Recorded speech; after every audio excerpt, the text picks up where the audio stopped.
بسم اللہ الرحمن الرحیم۔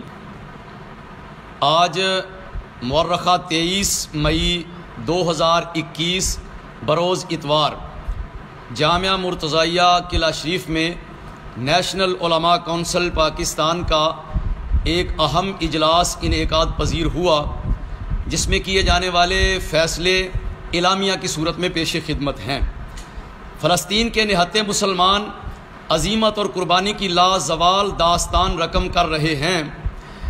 ہم ان کی جد و جہد اور استقامت کو سلام پیش کرتے ہیں۔ اسرائیل ایک ناجائز، قابض اور دہشت گرد ریاست ہے۔ فلسطینی مسلمانوں پر اسرائیلی مظالم کی جتنی بھی مذمت کی جائے وہ کم ہے۔ مسلم حکمرانوں کی خاموشی اور بے حسی انتہائی شرمناک اور تکلیف دہ ہے۔ عقیدہ ختم نبوت اور ناموس رسالت کے تحفظ کے لیے کسی قسم کی قربانی سے دریغ نہیں کریں گے۔ قادیانیوں کی بڑھتی ہوئی سازشیں اور خفیہ سرگرمیاں تشویشناک ہیں۔ حکومت انہیں آئین و قانون کا پابند بنائے۔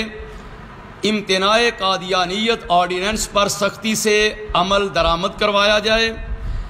دین بیزار اور اسلام دشمن پالیسیاں بند کی جائیں۔ ہم مساجد اور مدارس کا ہر قیمت پر تحفظ کریں گے۔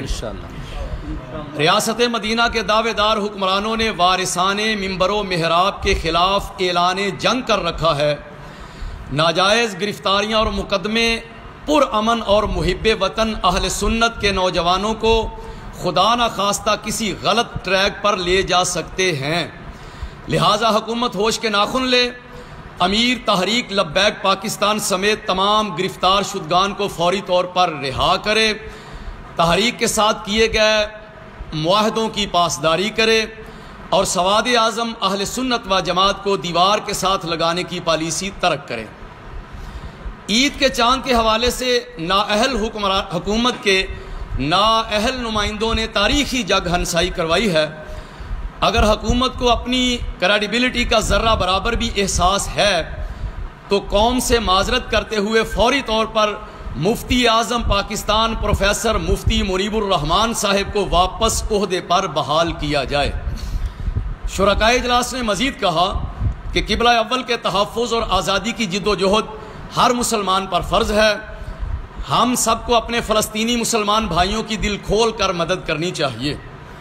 OIC کو فعال کیا جائے اور تمام اسلامی ممالک یک زباں ہو کر اسرائیل کو آئندہ ایسی بربریت اور ظلم سے باز رہنے کا مضبوط پیغام دیں۔ بیت المقدس کی حفاظت پر مسلم ممالک کی مشترکہ فورس کا تعین کیا جائے۔ فلسطینیوں کا ان کی سرزمین پر حق تسلیم کیا جائے اور اسرائیل کا پھیلتا ہوا ناجائز ہجوم اور بڑھتے ہوئے ناپاک قدم روکے جائیں۔